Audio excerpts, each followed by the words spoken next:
আসসালামু আলাইকুম প্রিয় দর্শক বন্ধুরা, আপনারা দেখতে পাচ্ছেন পেঁপে খেতে ঘাস সাফ করতেছে। দেখেন ঘাস সাফ করে এই যে তলা রেখেছে। দেখেন এই আলহামদুলিল্লাহ পেঁপেও মোটামুটি বড় হয়েছে।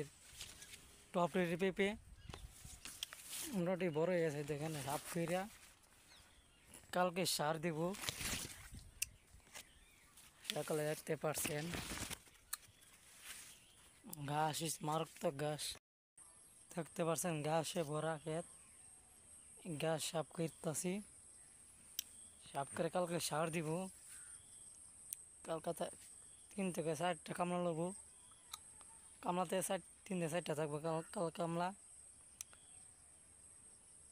কালা কামলা দেখা কাজ করে সার দিব।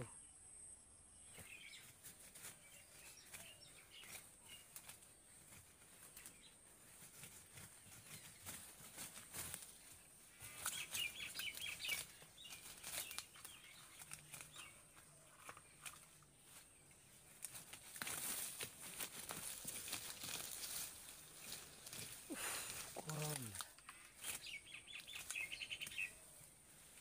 হেভি গরম আজকে।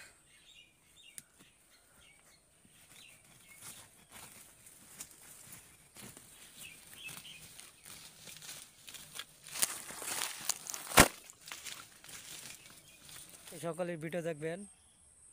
ধন্যবাদ।